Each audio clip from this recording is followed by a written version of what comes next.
dias from Laos Point. This is the Rorschach Argentina update from the 16th of July, 2026. A quick summary of what's going down in Argentina.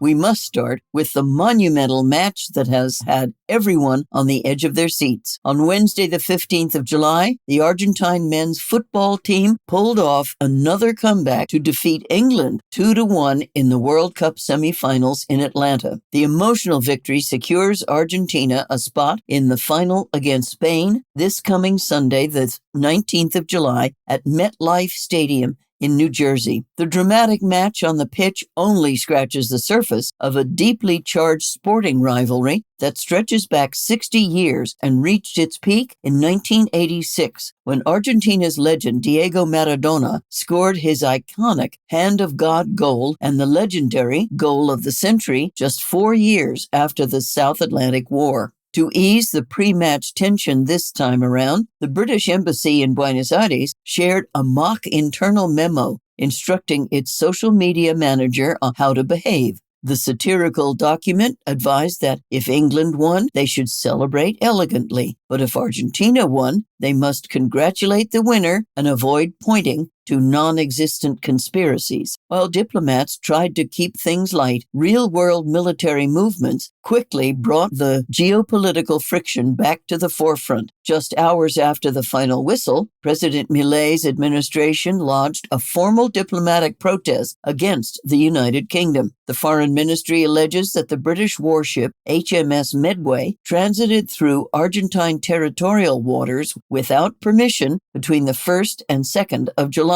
Pablo Quirno, the foreign minister, shared the note of protest delivered to the British embassy, asserting that these unauthorized maneuvers undermine peaceful efforts to resolve the South Atlantic sovereignty dispute. The timing of the protest added to the post-game heat, especially after Argentine players celebrated on the pitch with a banner reading, "The Malvinas are Argentine." Since we mentioned the match in Atlanta, some fans from Argentina discovered they could not even get past the stadium gates. Ahead of the tournament, local security officials coordinated with United States authorities to block child support debtors from attending matches. Through the Safe Stands program, local authorities shared a database of over 34,000 banned individuals, including 13,000 parents who owe outstanding child support. Security personnel scanned national identity cards at the gates, turning away delinquent parents without any right to ticket refunds.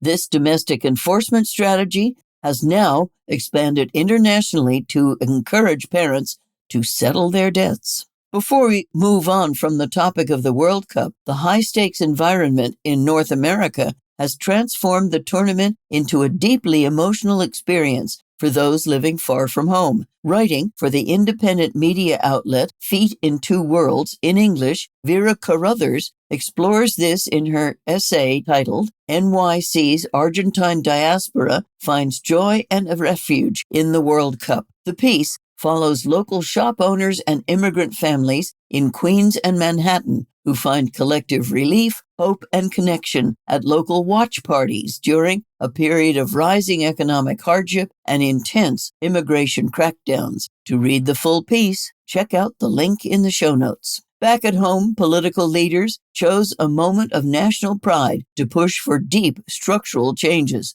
During a midnight vigil on Wednesday, the 8th of July, in San Miguel de Tucumán, the capital city of the northwestern Tucumán province, President Milei marked Independence Day by calling on provincial governors to back his sweeping economic reform plans. Standing alongside 13 provisional governors, the president likened his fiscal adjustment program to the historic Andes crossing of General José de San Martín. He insisted that his administration has entered a second independence phase aimed at freeing the country from state-driven economic intervention. To support this new legislative drive, the administration received a note of confidence from the International Monetary Fund, or IMF. The IMF welcomed the executive's proposed charter changes for the central bank. The reform seeks to legally isolate the monetary authority, preventing it from printing money to finance the national treasury. This endorsement coincided with the release of June inflation figures, which fell to 1.9%, marking the first time the monthly rate dropped below the 2% threshold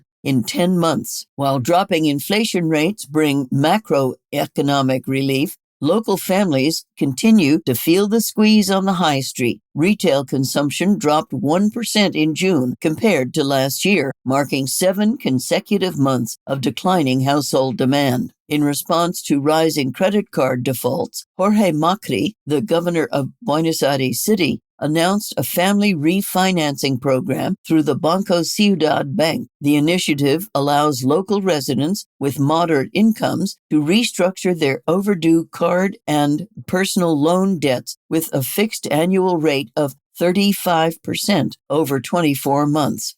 On that note about failing local demand, the domestic footwear manufacturing sector just suffered a major blow. The Brazilian footwear giant Das announced the permanent closure of its manufacturing facility in El Dorado, located in the northeastern Misiones province, by the 24th of July. The shutdown eliminates the remaining 150 jobs at the plant, which was the very last factory producing Nike sneakers within Argentina. The company cited the high cost of local manufacturing and will shift its supply strategy to import all consumer footwear directly from its factories in Brazil. While consumer imports rise, energy experts are looking at new ways to send local resources abroad. The Chilean energy minister visited the Vaca Muerta oil and gas field in Neuquén, the southwestern province in northern Patagonia,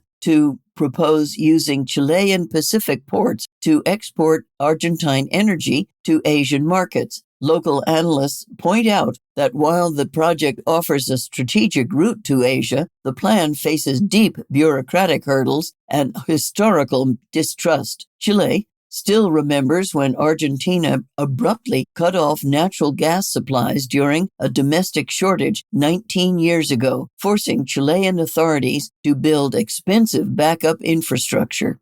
In other news from neighboring countries, a judicial court in Paraguay has handed down a sentence against a former senator, Edgardo Cuellar, for attempted smuggling. Border control agents arrested Cuellar in December 2024 at the Paraguay-Brazil border when they discovered over $200,000 in undeclared cash in his vehicle. Cuellar maintains his innocence, but he still faces active money laundering and illicit enrichment investigations back home in Argentina and is now sentenced to a suspended 2-year prison term. On a much lighter note, local culinary stars are celebrating after receiving prestigious international recognition. The Michelin Guide unveiled its 2026 selection for Buenos Aires and Mendoza, a western province famous for its winemaking, awarding 1 star to 4 new local establishments. The new additions include Han in Buenos Aires,